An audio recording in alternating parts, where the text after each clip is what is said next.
Welcome to study कर। दोस्तों आज हम डिस्कस करेंगे 10 अक्टूबर 2024 के मोस्ट इंपॉर्टेंट करंट अफेयर्स के क्वेश्चन। तो आप इस पूरे लेक्चर को बहुत ही ध्यान से लास्ट तक जरूर देखिएगा। आज का पहला और इंपॉर्टेंट क्वेश्चन है, रसायन शास्त्र का नोबेल पुरस्कार 2024 किसे मिला है, या केमिस्ट्री का नोबेल पुरस्कार 2024 किसे प्रदान किया गया है।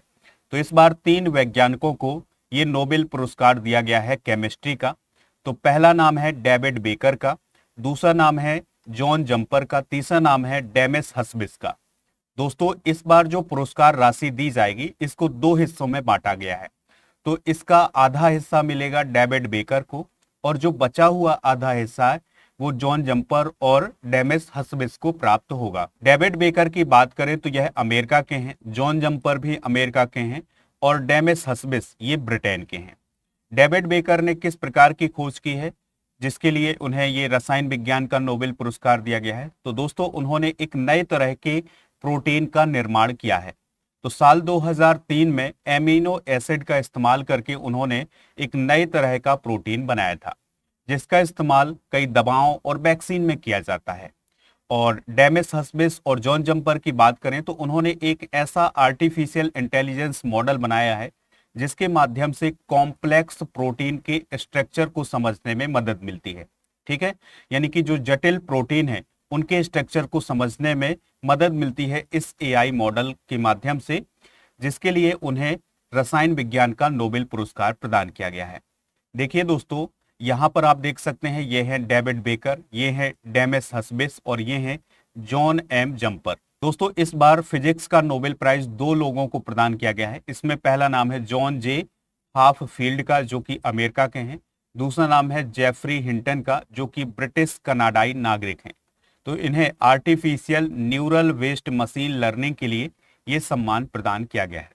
मेडिसिन का नोबेल पुरस्कार भी 2 लोगों को प्रदान किया गया है। इसमें पहला नाम है विक्टर एम्ब्रोस का, दूसरा नाम है गैरी रूबकुन का, और ये दोनों अमेरिका के हैं। दोस्तों इन दोनों वैज्ञानिकों को माइक्रो आरएनए की खोज के लिए ये नोबेल पुरस्कार दिया गया है। आप इस पूरे लेक्चर को बहुत ही ध्यान से लास्ट तक देखिएगा।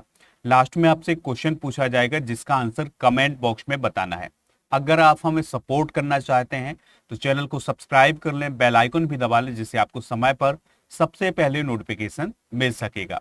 सितंबर 2024 के करंट अफेयर्स की ई बुक आपको ऐप पर मिल जाएगी।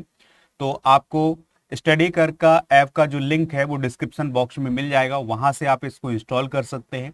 ई बुक वाले सेक्शन पर जाएंगे तो आपको ये सितंबर 2024 के करंट अफेयर्स की ई बुक मिल जाएगी। बढ़ते हैं अगले क्वेश्चन की तरफ। तो क्वेश्चन क्या है, हरियाणा के नए चीफ मिनिस्टर कौन होंगे, यानी कि कौन बनेंगे हरियाणा के नए चीफ मिनिस्टर? तो आंसर हो जाएगा इसका Nayab Singh Saini.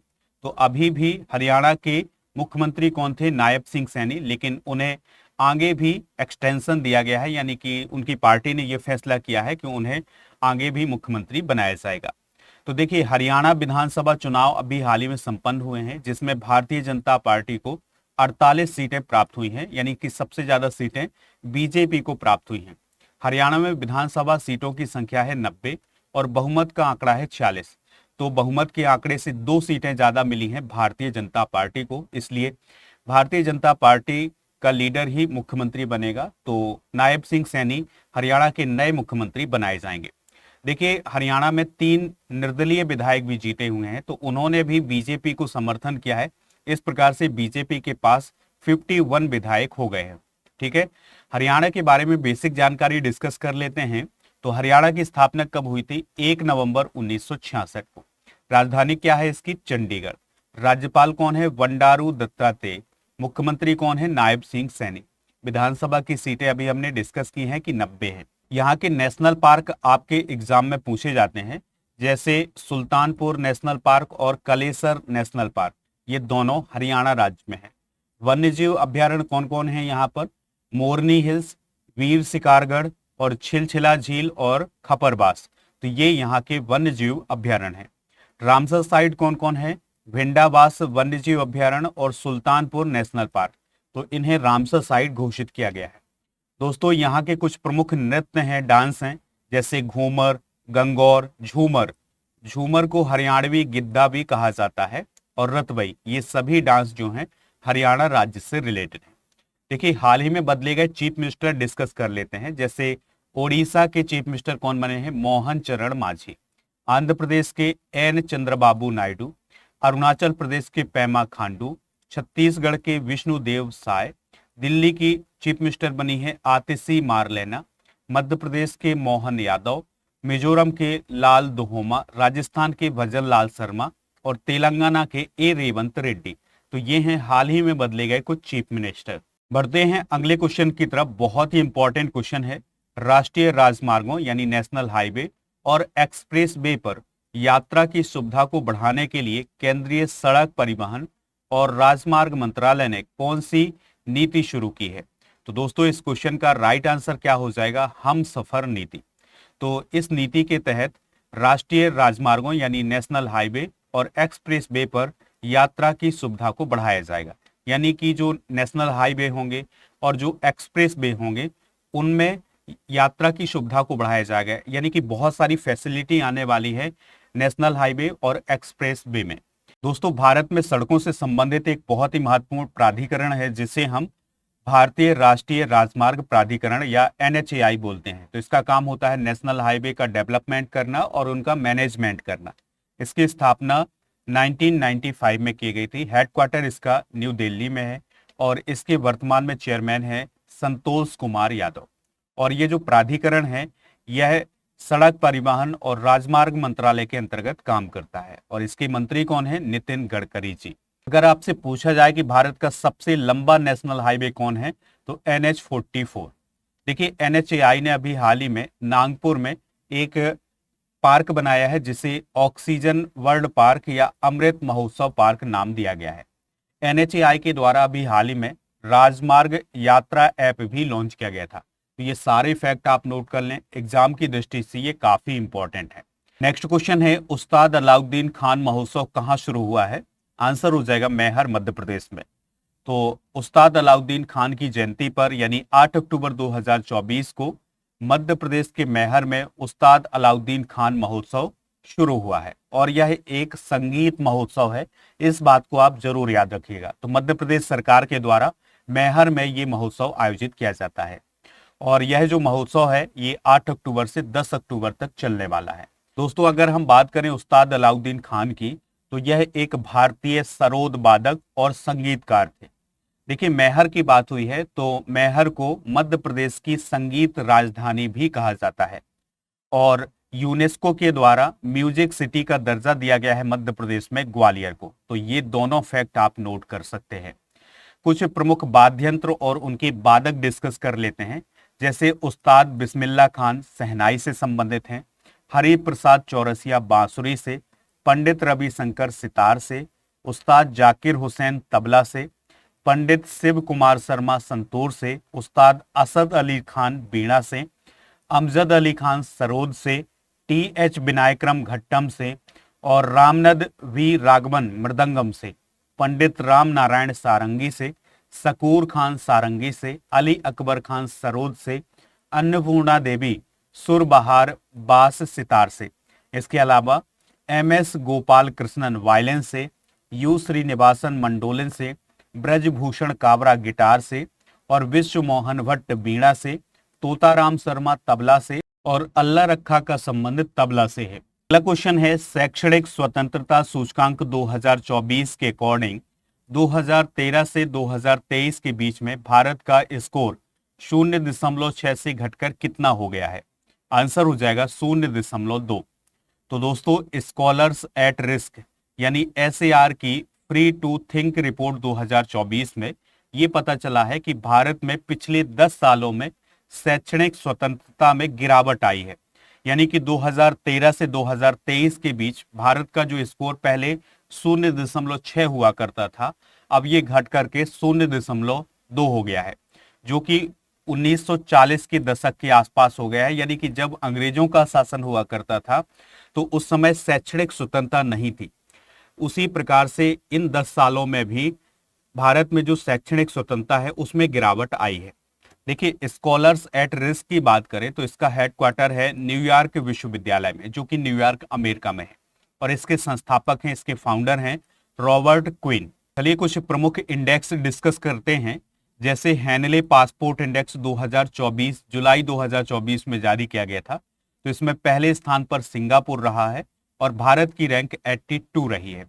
Global liveability index 2024 में पहला स्थान ऑस्ट्रिया के वेना शहर का रहा है और इसमें सबसे खराब शहर रहा है सीरिया की कैपिटल दमिश्क। और दोस्तों मर्सर का 2024 का कास्ट ऑफ लिविंग सर्वे जो आया था, उसमें पहला स्थान हांगकांग का रहा है और मुंबई 136 स्थान पर रहा है। ग्लोबल जेंडर गैप इंडेक्स 2024 में भारत का जो स्थान है वो है 129 और फर्स्ट पोजीशन पर है आइसलैंड।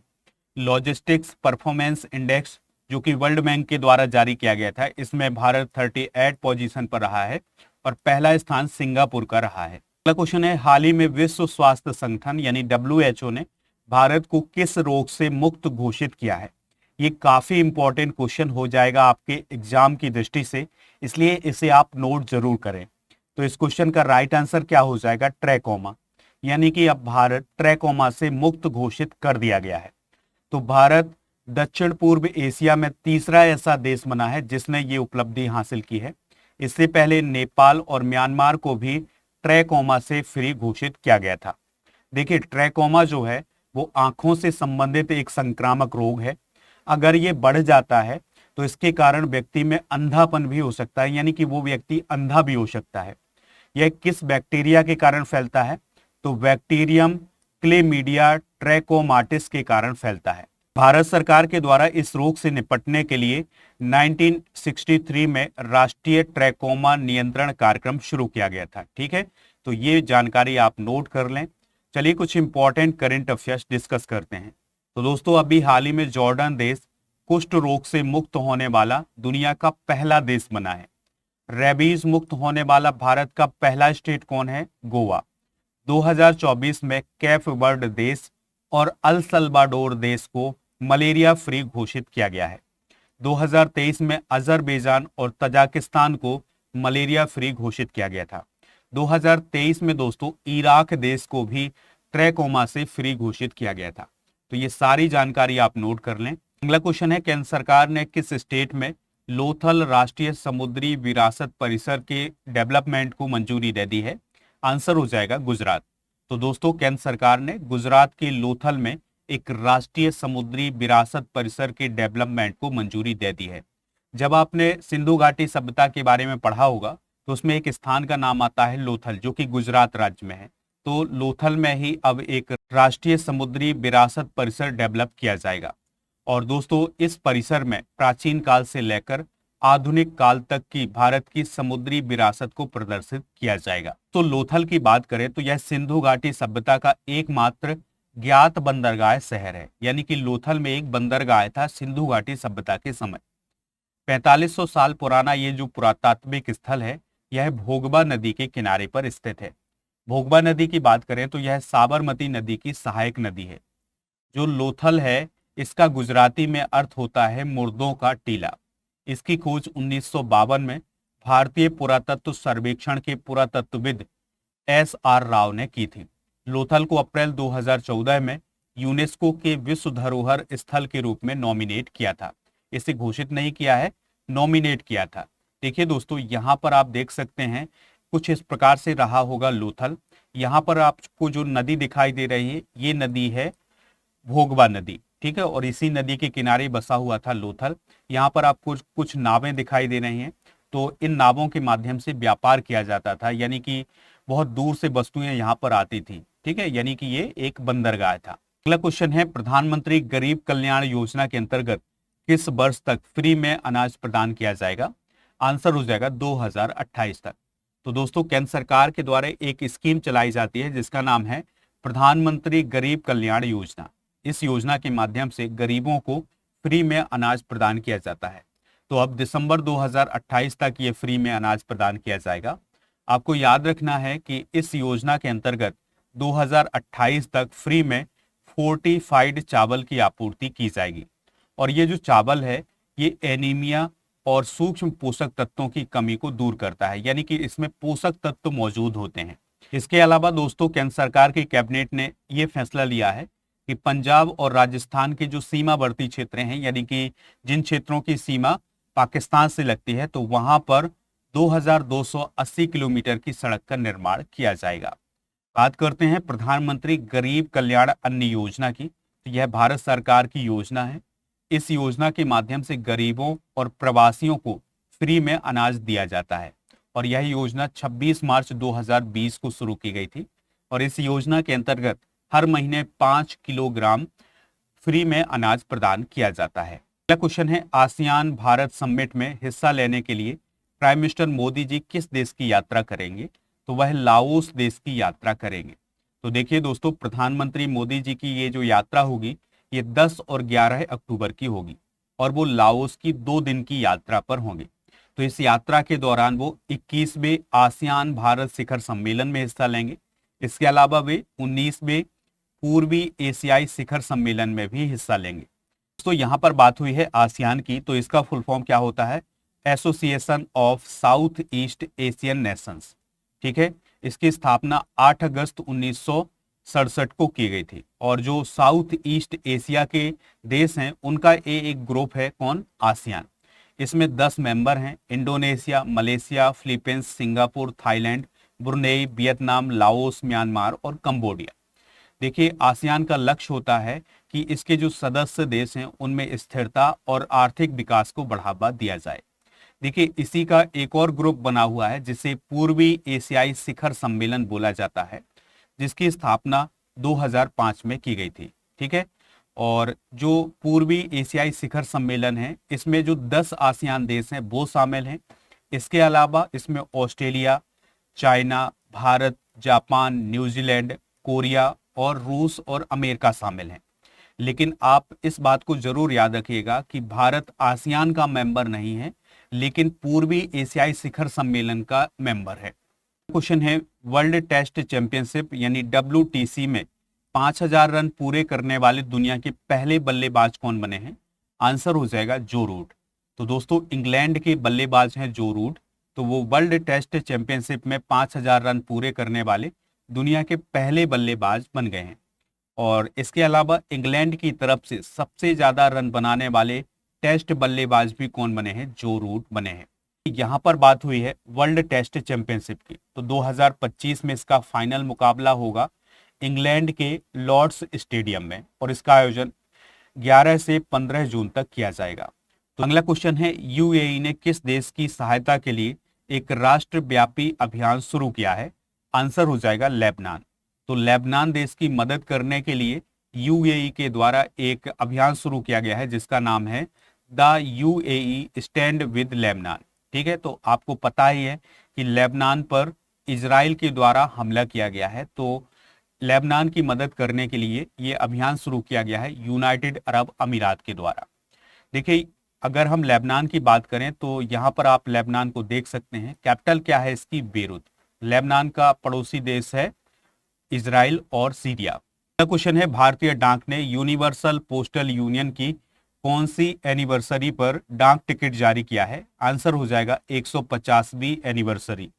ठीक है, तो जो यूनिवर्सल पोस्टल यूनियन है यह संयुक्त राष्ट्र की एक विशेष एजेंसी है और इसका गठन हुआ था 9 अक्टूबर 1874 को।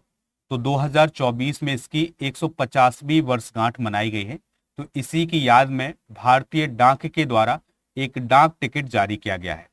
दोस्तों, यूनिवर्सल पोस्टल यूनियन का जो हेडक्वार्टर है ये वर्न स्विट्जरलैंड में है और विश्व डाक दिवस कब मनाया जाता है? 9 अक्टूबर को। ये थे आज के करंट अफेयर्स के क्वेश्चन। चलिए अब हम कल के करंट अफेयर्स के क्वेश्चन एक बार रिवाइज कर लेते हैं। 2024 में फिजिक्स का नोबेल पुरस्कार किसे दिया गया है? जॉन जे हाफील्ड और जेफरी ई हिंटन को। कैस सैयद किस देश के प्रेसिडेंट बने हैं? ट्यूनीसिया। WHO दक्षिण पूर्व एशिया क्षेत्र का 77वां सत्र कहाँ आयोजित किया गया है? भारत में। किस राज्य ने नशीली दवाओं की तस्करी से निपटने के लिए संकल्प पहल की शुरुआत की है? हिमाचल प्रदेश।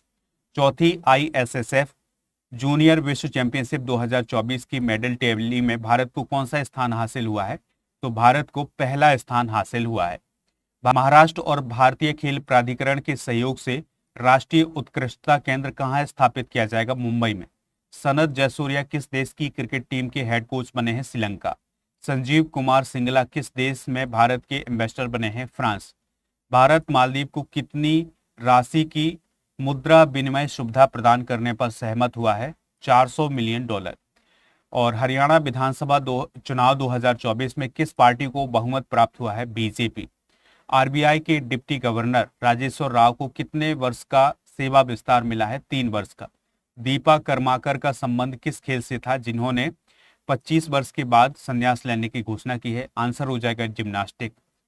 आज के जनरल नॉलेज के पिटारे में हम प्रमुख संस्थान डिस्कस करेंगे, जैसे केंद्रीय विद्युत रासायनिक अनुसंधान संस्थान कराईकुडी में है, केंद्रीय यांत्रिक इंजीनियरिंग अनुसंधान संस्थान दुर्गापुर में है, केंद्रीय नमक एवं समुद्री रसायन अनुसंधान संस्थान भावनगर में है, और भारतीय राष्ट्रीय राजमार्ग प्राधिकरण नई दिल्ली में है, और राष्ट्रीय भूभौतिकी अनुसंधान संस्थान है हैदराबाद में, केंद्रीय नारियल अनुसंधान संस्थान कासरगोड में है, केंद्रीय आलू अनुसंधान संस्थान शिमला में, दृष्टि विकलांग हेतु राष्ट्रीय संस्थान देहरादून में, और पारिस्थितिकी विज्ञान केंद्र बेंगलुरु में है। दोस्तों, अब हम सितंबर 2024 के करंट अफेयर्स को भी एक बार रिवाइज करते हैं। यूएस ओपन 2024 में महिला एकल का खिताब किसने जीता है? एरिना सबालेंका ने। पेरिस पैरालंपिक 2024 में भारत ने कुल कितने मेडल जीते हैं? 29। मिशेल वार्नियर किस देश के नए प्राइम मिनिस्टर बने हैं? फ्रांस। 2025 में क्वाड की बैठक किस देश में आयोजित की जाएगी? भारत में। वकीलों को पेंशन प्रदान करने वाला पहला स्टेट कौन है? झारखंड। भारत के नए वित्त सचिव कौन बने हैं? तोहिन कांत पांडे। डीआरडीओ ने ओडिशा के चांदीपुर के एपीजे अब्दुल कलाम आइलैंड से किस मिसाइल की सफल टेस्टिंग की है? अग्नि 4। 900 गोल करने वाले दुनिया के पहले फुटबॉलर कौन बने हैं? Cristiano Ronaldo. आईआईटी दिल्ली ने किस देश में अपना पहला अंतरराष्ट्रीय परिसर खोला है? यूएई। न्यू डेवलपमेंट बैंक का नया सदस्य कौन बना है? अल्जीरिया। दोस्तों, कल के करंट अफेयर्स में आपसे पूछा गया था कि विश्व स्वास्थ्य दिवस कब मनाया जाता है, तो 7 अप्रैल को मनाया जाता है। तो लगभग सभी लोगों ने इसका आंसर 7 अप्रैल बताया हुआ है। आप स्टडी करके ऐप को डाउनलोड कर ले, इसका लिंक डिस्क्रिप्शन बॉक्स में दिया गया है। तो यहाँ पर आपको PDF, test series, paid course और टेस्ट पास मिल जाएगा। टेस्ट पास में क्या होगा? भारत में जितने भी कॉम्पिटेटिव एग्जाम आयोजित किए जाते हैं उन सभी के लिए टेस्ट यहाँ पर आपको मिल जाएंगे। दोस्तों, इस टेस्ट की वैलिडिटी होगी 1 वर्ष की। इसका क्वेश्चन है आपके लिए, सुल्तानपुर राष्ट्रीय उद्यान किस स्टेट में है? जो भी इसका राइट आंसर हो कमेंट बॉक्स में जरूर बताएं। ऐप पर आपको जनवरी 2024 से सितंबर 2024 तक के करंट अफेयर्स की ई बुक मिल जाएगी। इसके अलावा डेली करंट अफेयर्स का टेस्ट भी मिल जाएगा अगर आप टेस्ट सीरीज वाले ऑप्शन पर जाएंगे।